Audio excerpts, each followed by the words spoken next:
This is the book of Sirach, chapter 5, verse 7. Make no tarrying to turn to the Lord, and put not off from day to day. For suddenly shall the wrath of the Lord come forth, and in thy security thou shalt be destroyed, and perish in the day of vengeance. First and foremost, I want to give all praise, honor, and glory to the Heavenly Father's only begotten Son, Yahweh, Ba'ashem Yahushai, Ba'ashem Kakadash. Double honors to our apostles and elders of Great Millstone, teach us His truth, quote His Bible we well. And now shall one know the sincere Akim throughout the four corners of the earth, pushing His truth through diligence and sincerity and charity.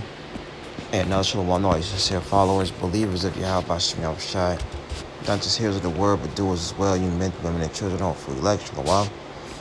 And another warning video lesson.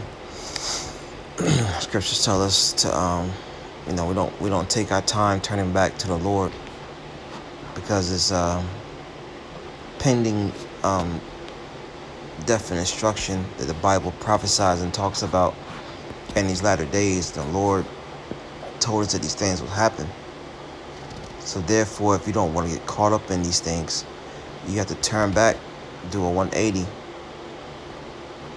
and conduct yourself as righteous as possible according to the scriptures. Sirach 5 and 7, make no tarrying to turn to the Lord, and put not off from day to day, because everyone thinks they have tomorrow. All right, let's get a quick precept.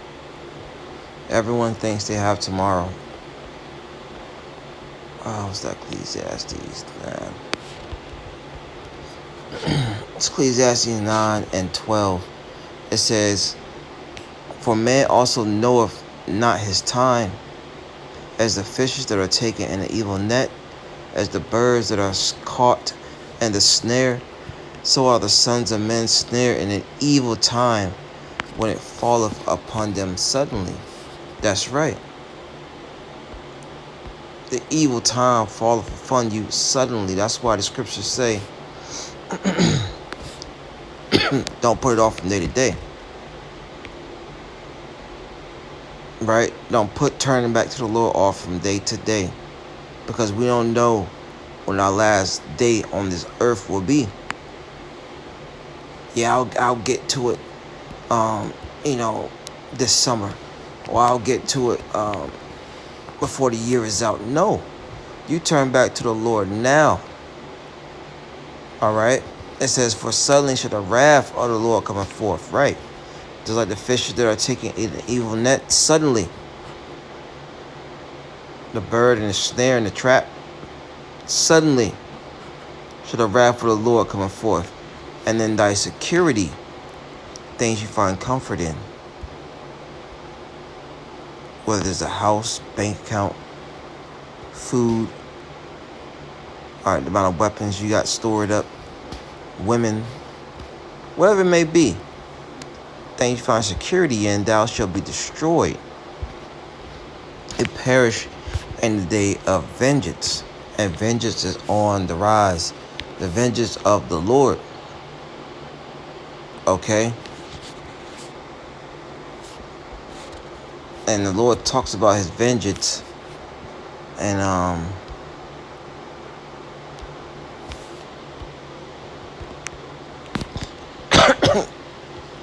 Second Ezra, matter of fact, let's go to 16. It says, Second Ezra 16 and 17. It says, woe is me, who will deliver me in those days? So Ezra, the prophet Ezra, is seeing a vision of these times that we're living in. And they didn't look so good. All right.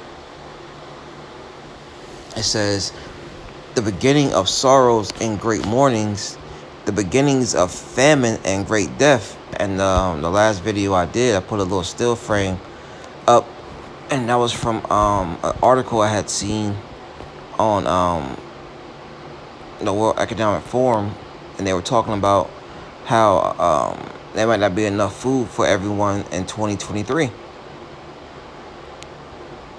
Okay, and that's the the people are not gonna have any excuse. Here it is, the prophets, start with the head apostles and elders of Great Millstone on down, are warning you, right? We are warning you of these bad times, of a famine, which is a lack of food, bread, water, okay, resources. And then you got Esau on the left hand side telling you these things, right? The beginning, all these are the beginning of sorrows and great mournings, the beginning of famine and great death, great deletion. Now, aren't people being deleted? Aren't people dropping like flies? All right, from the fruit punch, right? Got speaking cold. Everybody took that fruit punch. Now they're dropping. It says the beginning of wars, right? World War III is prophesied in Revelation, the 11th chapter. The second war is past. Behold, the third will come up quickly. But yeah, our people are not turning back to the Lord. Our people are not seeking the Lord. It says, and the power shall stand in fear, the beginning of evils. What shall I do when these evils shall come? Because they're going to come. That's why we open up with make no tarrying and turn to the Lord. So that the Yahweh Shem Shai can guide you through these tough times. What's that?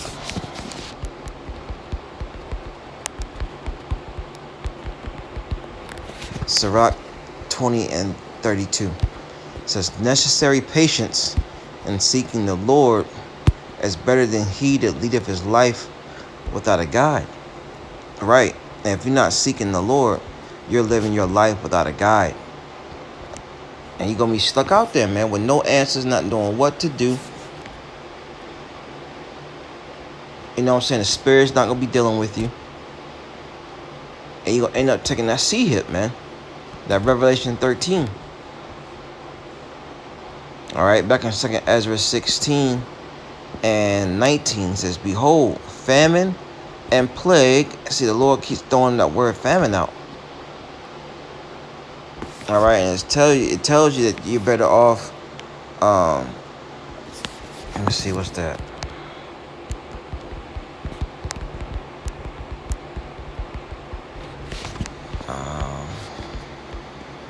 This is Lamentation chapter 4, verse 9.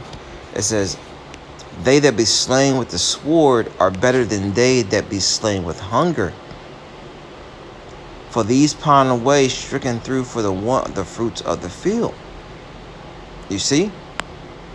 You gotta understand that when the Lord said He's bringing a famine, it's going to do some damage to our people out here. Hey, call Lord Yahweh Shem Shai 441. All right, 144, written the right way. This famine is gonna really hit our people.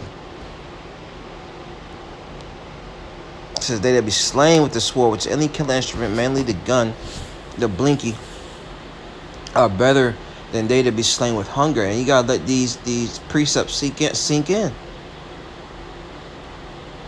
Right? It says, for these pine away, stricken through for the fruits of the field. So your body's gonna constantly eat away at itself, craving the fruits of the field, craving food. All right, all because you chose not to turn back to Yahweh Shem Shai when the grace period was opened unto you, when the Lord has stretched out His arm to you.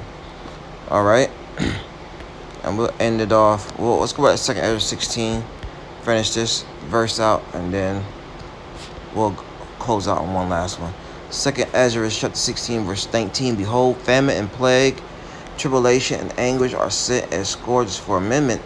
But for all these things they shall not turn from their wickedness, nor be always mindful of the scourges. So these things are going to continue to happen until the Lord completely wipes 2/3 of His people from off the face of the earth. This is 2nd Ezra chapter 1, verse 5. It says, go thy way and show my people their sinful deeds and their children their wickedness, which they have done against me, that they may tell their children's children. That's right, and that's what we do. We go and tell you where you're going off, man. The wickedness, but Jake don't want to hear it. But that's the Lord ultimately stretching out His hand. so that you can see where you went off, where you offended, and where you can correct yourself and repent. Right, the Lord stretched out his arm, but no man regardeth.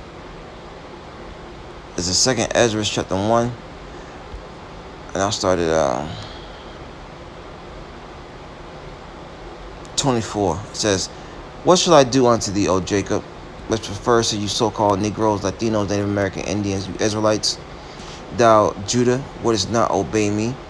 I will turn me to other nations, and unto those will I give my name, that they may keep my statutes." Right, so the Lord's like, look, do I have to turn to these other nations? Because, you ain't cutting it right now, up until this very day. Verse 25 says, "Seeing ye have forsaken me, I will forsake you also. When ye desire me to be gracious unto you, I shall have no mercy upon you. Whensoever ye shall call upon me, I will not hear you.